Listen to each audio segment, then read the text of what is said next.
We need to clarify. Zelensky admitted that he has one question for Trump. Meanwhile, Putin continues to play his tricks. This time, he suggested that the president of Ukraine meet in Moscow. But now, even his former friends no longer trust the old KGB man. Ilham Aliyev didn't even bother to speak with Putin at the SCO summit. Distorting history and outright lying are quite well paid in Russia. Navalny's associates from the Anti-Corruption Foundation found 6 billion rubles stashed away by Putin's court historian Medinsky. All this and more in detail right now. In the meantime, subscribe to the channel Ukraine Today and give this episode a like. Ukrainian leader Volodymyr Zelensky intends to clarify with Donald Trump in the near future exactly when the 2 or 3 weeks that Trump gave in August to the Russian dictator for progress in peace negotiations with Ukraine are supposed to expire. Zelensky said this during a press conference in Denmark. The president of Ukraine noted that he conveyed to Trump that through pressure from the United States, he could force Putin to switch to a diplomatic format so that the dialogue would be conducted without weapons. If Putin does not do this, then, if possible, apply tariffs and sanctions against him so that he is compelled to enter into this diplomatic dialogue. And if this meeting does not take place, meaning a meeting of the leaders, then support should come in the form of sanctions assistance. We conveyed these signals to the President of the United States, the Ukrainian president noted. The parade of Trump's humiliation in Beijing and the fraternization of dictators did not go unnoticed by the main observer. Trump accused Russia, China, and North Korea of plotting a conspiracy against the United States. The Kremlin immediately drew a brown line. No one had even thought of such a thing. None of these three leaders had such thoughts, stammered Putin's presidential advisor Yuri Ushakov, visibly nervous. All the details are coming up in our international review. Rumors that US President Trump was ill or even dead have not been confirmed. He is healthy and quite energetic and has finally appeared in public. I've heard about this. It's madness. Last week I held a lot of press conferences and all of them went well. Everything was going fine. And then I didn't do anything for 2 days and they said there must be something wrong with me. It's fake news. It's so fake. That's why there's so little trust in the media. However, when it came to the questions everyone was waiting for about communicating with Putin, whether he would meet with President Zelensky, and sanctions against Russia, Trump gave vague answers, but hinted that he had learned some interesting things about Putin. Yes, I did talk. I found out something very interesting. I think you'll find out in the coming days. Let's see what happens. Let's see what they do and how it turns out. I'm watching this very closely. Meanwhile, in China, a parade was held to mark the victory over Japan and the end of World War II, to which all the allies of the so-called Axis of Evil were invited. The media have already stated that a new world order is now being formed in China. As for the new world order, indeed, first and foremost, it is China that is trying to build it. Both economic mechanisms and, when combined with political and specifically strategic dominance by China in several regions of the world at once, all of this really looks like a shift toward a bipolar world, essentially, a return to the system that was dismantled with the collapse of the Soviet Union. The People's Republic of China is actively trying to restore this entire historical narrative, and judging by the general prevailing political science sentiment, we are gradually approaching a significant period that could very well be called Cold War 2.0. But according to the American president, these discussions do not bother him at all. China needs us, and as you know, I have a very good relationship with President Xi. But China needs us much more than we need them. I don't see this as a challenge. And I had a good meeting with Putin a couple of weeks ago. We'll see what comes of it. But if necessary, we'll take a different stance. The industries in Russia that exist today only thanks to China. And imagining a scenario where Trump would propose a deal that would drive a wedge between Putin and Xi is quite difficult. Therefore, in order for the United States to assert itself, it needs to take more concrete and tougher actions toward Russia. After the parade, Putin met with the North Korean dictator, whom he thanked for sending soldiers to die in the war of aggression against Ukraine. I want to note that your warriors fought bravely and heroically. I want to profoundly emphasize that we will never ever forget the immense sacrifices made by your brave armed forces and the dedicated families of your servicemen and servicewomen. On behalf of the entire Russian people, I want to sincerely thank you for your invaluable participation in the crucial joint struggle against modern neo-Nazism and its dangerous ideologies. For Putin, the main goal at the SCO was to gather around himself as many authoritarian states as possible, which would guarantee him support in light of the West's increased activity and in the context of sanctions actions and potential secondary sanctions that could be imposed against Russia by the United States of America. And secondly, the overall European coalition supporting Ukraine looks quite threatening to Putin and his plans. And this is something the US president didn't like, and he immediately wrote that two dictators had conspired against him behind his back. Many Americans died fighting for the victory and glory of China. I hope that they will be rightfully honored and remembered for their bravery and sacrifice. May Chairman Xi Jinping and the wonderful people of China have a beautiful and everlasting day of celebration. Send my warmest regards to Putin and Kim Jong-un, who are conspiring against the United States of America. There were also some mishaps. After all the events of recent months in relations with Azerbaijan, President Aliyev shook Putin's hand very coldly and demonstratively refused to engage with him. This was an unprecedented act against our people. We are not responsible for the deterioration of relations. We respond constructively and lawfully, but we will never tolerate any signs or displays of aggression or disrespect towards us. The disregard for Russia among the so-called partners has become fully apparent over the past few days. It was made clear to Putin that he is no longer in charge. His opinion is disregarded, and Russia is most likely simply being used for others' interests as long as it remains beneficial. Well, Putin is true to form.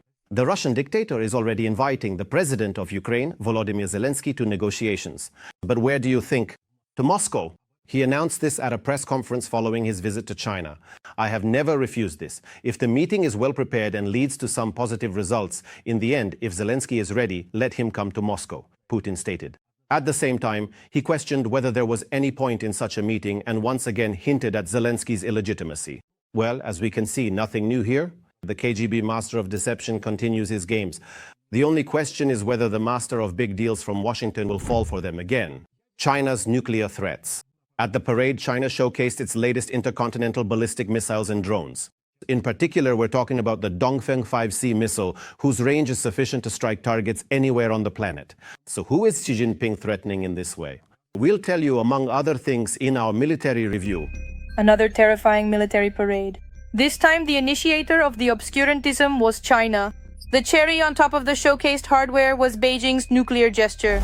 The display of an intercontinental ballistic missile is a kind of military political pressure on the United States, especially in light of the statements made at the SCO Leaders Summit. In other words, China is essentially making it clear that it envisions a bipolar world where Beijing is assigned the role of the second decision-making center. On September 3rd, a military parade was held in Beijing to mark the 80th anniversary of the victory in the Chinese People's War of Resistance against Japanese aggression and in the global anti-fascist war. About 40,000 servicemen and nearly 500 pieces of military equipment took part in the parade. The Chinese showcased their latest intercontinental ballistic missiles, the DF-61. At the same time, they presented the air-launched ballistic missile JL-1, the submarine-launched intercontinental ballistic missile JL-3, and a new version of the land-based intercontinental ballistic missile DF-31, according to CNN. In addition to the intercontinental ballistic missile, two types of super-large underwater drones were shown for the first time at the military parade in China. Laser air defense systems were also demonstrated there. In other words, China is focusing on high-tech strike systems, making it clear that, accordingly, the United States and the NATO bloc currently do not possess such types of weaponry. Ukraine has become the first country in the world to use drones with artificial intelligence in combat, reports the Washington Post. At this very moment in time, the Ukrainian side has significantly scaled up its production capabilities, and it is important to state we have indeed achieved certain notable successes when compared directly to the Russian occupiers, specifically in terms of the extensive scaling and practical effective use of these crucial FPV drones. Their use effectively minimizes the role of the operator and accordingly improves the tactical and technical characteristics when striking both enemy personnel and armored vehicles. Due to the massive shelling of Ukraine on the night of September 3rd, neighboring Poland scrambled its air force. These measures are preventive in nature and are aimed at protecting the airspace and citizens, especially in areas adjacent to the risk zone. The Poles explained their position. 105 Ukrainian drones were shot down by the occupiers that same night over Russia and temporarily occupied Crimea. It was a restless night for residents of the Rostov, Bryansk, Smolensk, and Kaluga regions, as well as Krasnodar Krai. Local authorities report that a railway station was hit in the Rostov region. Passengers and staff have been evacuated and 26 trains are delayed. Now, an update on the situation at the front of the Russian-Ukrainian war. Despite intense fighting, Ukrainian forces are maintaining control, and the enemy's offensive spirit has been broken in several directions, reports Valentin Manko, head of the Assault Units Department. The enemy is advancing specifically in the areas of Kamensky, Plavny, and Primorsky. The enemy is once again attempting to break through, but thanks to our assault units and supporting units, we are successfully eliminating them. They tried to infiltrate again in several groups. Our guys are successfully destroying them. The military official states that the situation on the border between Dnipropetrovsk and Donetsk regions remains stable. Heavy fighting is ongoing. The enemy is trying to advance again, but we are pushing them back once more. There isn't such a large influx. If you saw the map that the Russian General Staff leaked, they consider that if 1 or 2 of their wounded managed to run across some territory and were killed there, then that territory is theirs. It feels like even if they kept doing this to the end, maybe somewhere they'd end up raising a Ukrainian flag in Moscow. Overall, according to Manko, the situation at the front is under control, and thanks to the Ukrainian defenders, the enemy is not achieving its objectives. During successful counter-offensive actions by the Ukrainian Defense Forces, Novoekonomichne and Udakhne have been deoccupied. This significantly strengthens the tactical positions of the Ukrainian Defense Forces and nullifies the possibility of the Ukrainian Defense Forces being operationally encircled in the Pokrovsk direction.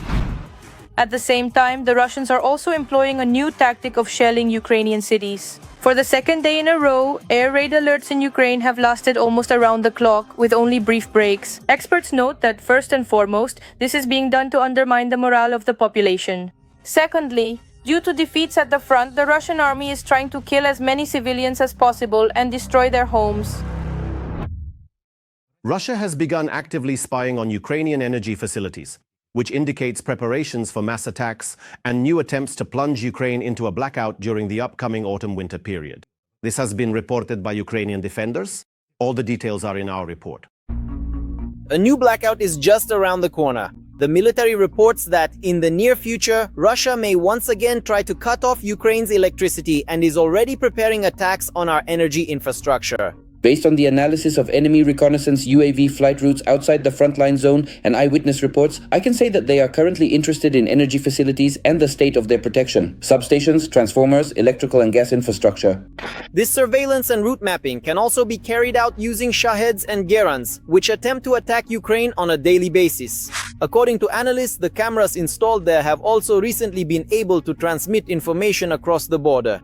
At the same time, their flights are now often recorded in close proximity to Ukraine's energy facilities.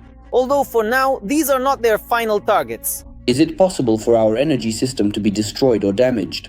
Yes, absolutely. After all, when a large-scale missile and drone attack is carried out, it is impossible to ensure 100% protection. We have to acknowledge that. But again, our repair crews, our heroic energy workers are constantly restoring that very energy infrastructure.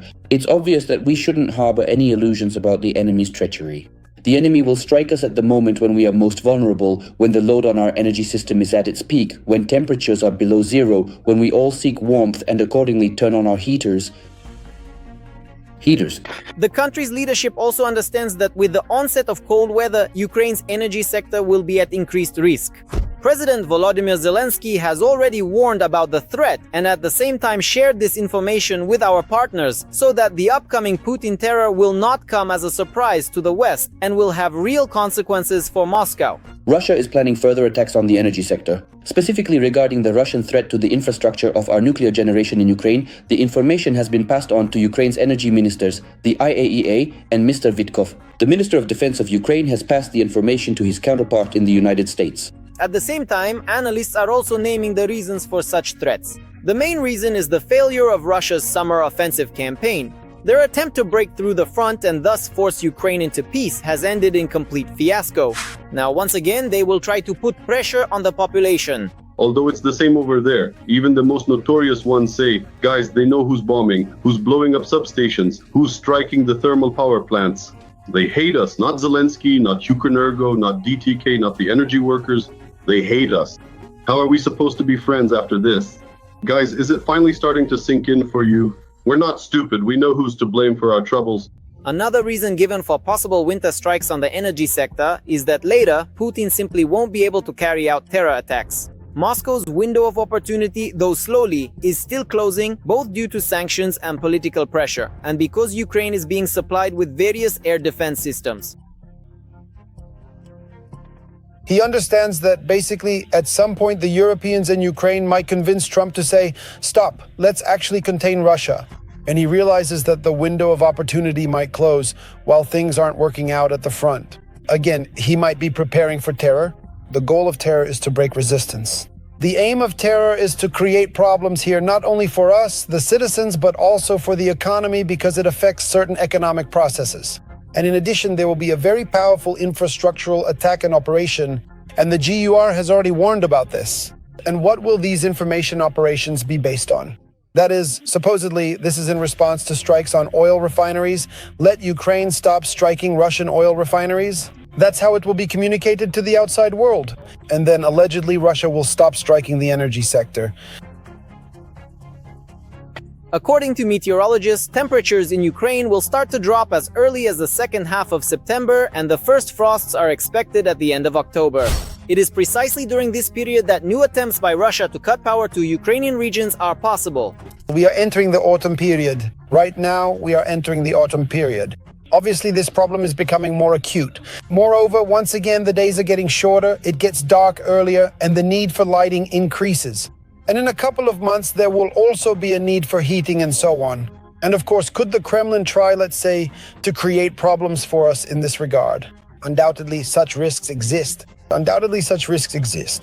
However, experts add that active preparations are underway for these risks. Naturally, without disclosing details, there are periodic reports about new air defense systems delivered to Ukraine, as well as equipment for backup power supply.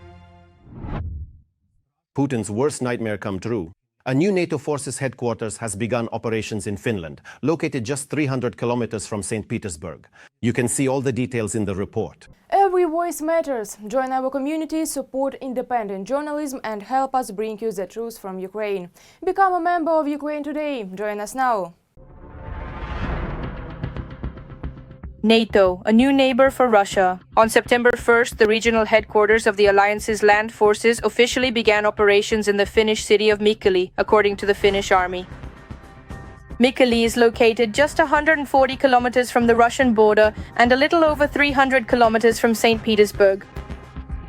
This decision is a clear political signal to the Russian Federation that Finland is a full-fledged member of NATO.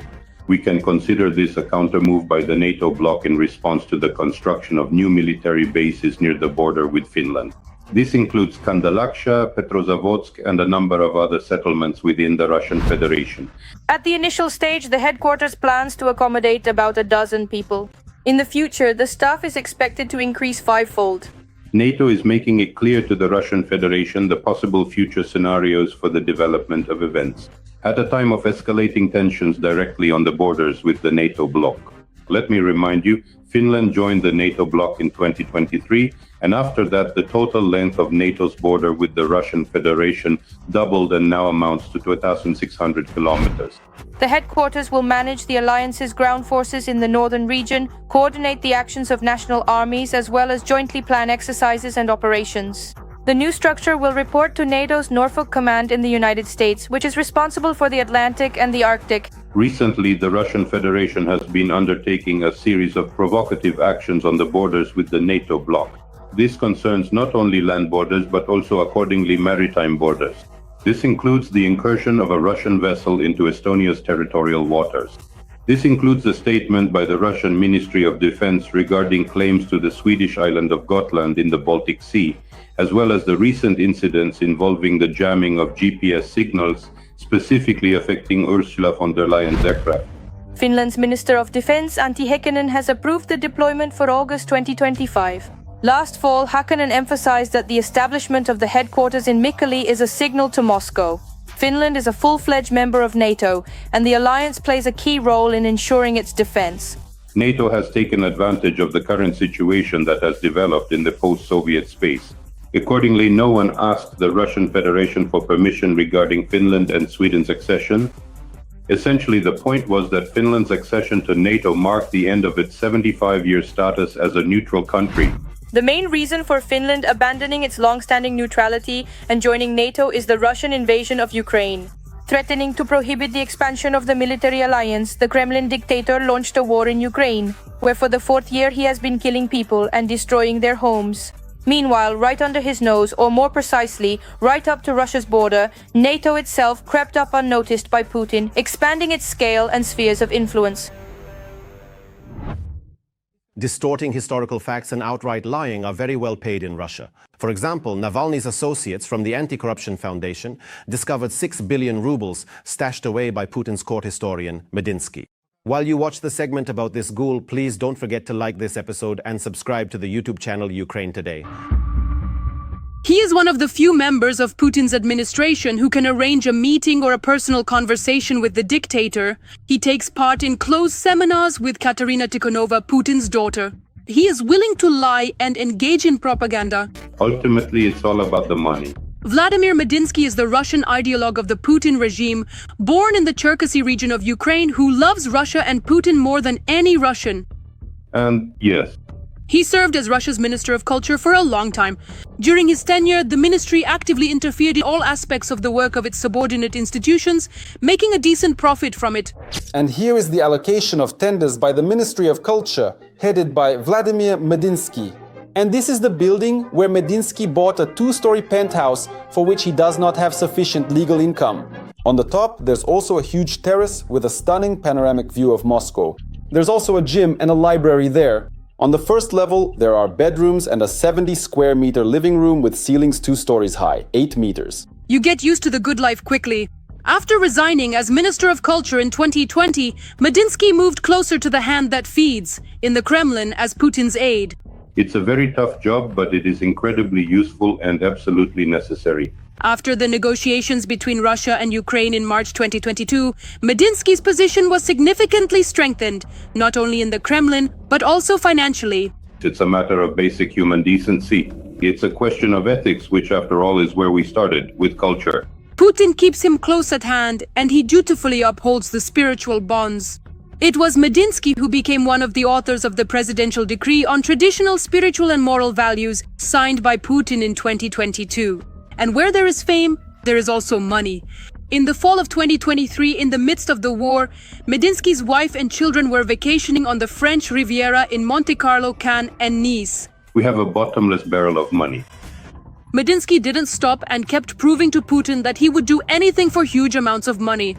For his so-called services to the fatherland, in 2024, Medinsky was given control over an entire division of the presidential administration, which oversees issues of cultural and historical educational policy and an old mansion. Let's move to the very heart of Moscow, to Bolshaya Yakimanka. Here stands a beautiful old mansion. Unofficially, it is called the Maltsev House, a 19th century building. The first mention of it appears in 1817.